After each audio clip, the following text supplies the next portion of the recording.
This sounds a little woo-woo maybe to people. Follow your energy, follow your flow, but you're also a doctor and you have a very scientific and straightforward mind. And you have a book full of not just, your feelings on this, but also some data behind it. Like, what does the world say about this? Is it true that if you follow where your energy goes, you can actually be more productive? What have you found in your studies? Yeah, so this was a huge part of the research component of the book, trying to figure out, intuitively, I had this feeling that, when I feel good about my work, I'm kind of more productive at it.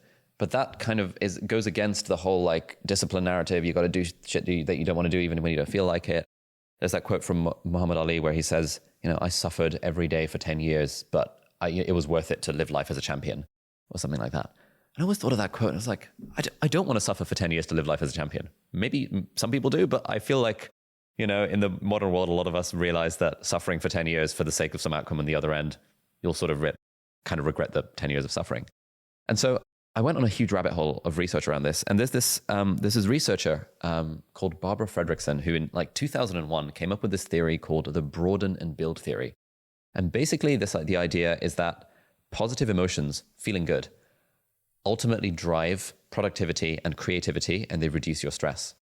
And the theory behind this is if we think back to caveman times, when imagine positive feelings and negative feelings. When you have negative emotions, that's oh shit, a tiger is about to eat me. I'm about to get ostracized from my group. Everything closes down. You become very, very focused on that threat and you can't really think outside the box. You're just focused on how the fuck do I get away from this tiger? That's what negative emotions do to us. They spike our adrenaline and cortisol levels. They increase our heart rate, they increase our breathing rate. They have this, it's like when people get angry in a conversation with their partner, you feel that, you start seeing red and you feel that agitation. Now, if we take a breath and we think positive emotions, what do positive emotions mean? Positive emotions mean you're safe. It means you're in a connected environment. It means, you feel like you have a bit of control over what's happening in your life. And it means that you're not getting mauled by a tiger or about to get, ostracized from your group. Now, when you experience positive emotions, the mind broadens and you start being open to more possibilities. Your peripheral vision starts to become more focused. You start to then explore new areas to be okay, I'm feeling chill right now. Let me go explore that cave over there. I'm feeling chill right now. Let me see if I can find some seeds in that new forest over there. And so you broaden your the actions that you do. And the second part is build. You build cognitive resources, you build relationships with people, you build skills and you learn things when you're feeling good. And we find that, if they've done so many studies where you bring people into a lab, you split them into two groups, and you ask them to do the same task of creativity. And so some sort of creative task.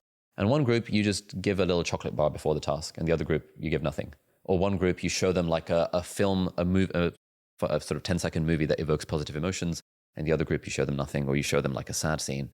You find that the people who have been primed to feel good are more creative and more productive. And if on the studies they've done where they measure their stress levels and, heart rate and stuff, you find that they're a lot less stressed as well. So feeling good, following our energy, positive emotions, all of this stuff sounds a bit woo, but there's so much evidence showing that if we can feel good about our work, it makes us more productive, it makes us more creative, and it makes us less stressed. And it also gives us more energy, which we can then apply to the other important things in our life. For writers and creatives, we often talk about priming, right? I know before I write, I like to go read some of the greats. I'll read Charles Bukowski and I'll read just a few of his lines because not only is there a positive feeling, but maybe some of that greatness rubs off on me. And it feels the same with productivity, perhaps. On our team calls, one of my big pet peeves as a leader is if people start a meeting or end a meeting, low energy. I think if you are in charge of the vibe setting of a meeting, you want to bring them in and you want to come in and be like, what are we doing today? I'm so excited you guys are here. You're spending your life with us on our mission. What a treasure. Thank you. And then at the end, this is where I think a lot of leaders really mess up, is at the end, they just go, okay, well, anything. Okay, see you guys later. As opposed to having something put aside specifically for the end that's a little bit of a call to arms. Because people don't really remember the beginning, but they will remember the end. And if you want to be the one to prime your team to do more, then you want that to move forward. I've noticed a couple of things being friends with you, that you integrate this into your life consistently. For instance, the mic check. Tell people what you do on a mic check. Does the internet know about this? Yeah, so when I'm doing a mic check, I will either sing or I'll recite lyrics from a song. So earlier today, we were doing a mic check. I was like, somewhere over the rainbow, way up high, there's a land that I heard of once in a lullaby. Or before I'm filming a video, I'll either play some like energizing music in the background, or I'll grab the guitar, which is often next to my filming setup, and I'll just, I don't know, sing Budapest by George Ezra or something like that. And my team will just be looking at me being like, yep, there he goes again. But it's a good sign because it means I'm about to film a video, and priming myself into that state of energy. People like Tony Robbins do this before they go on stage. They like have a little trampoline, they jump around a bit.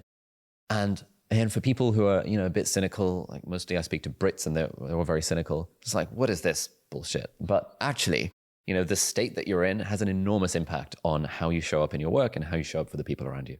Yeah. Well, you think about it this way.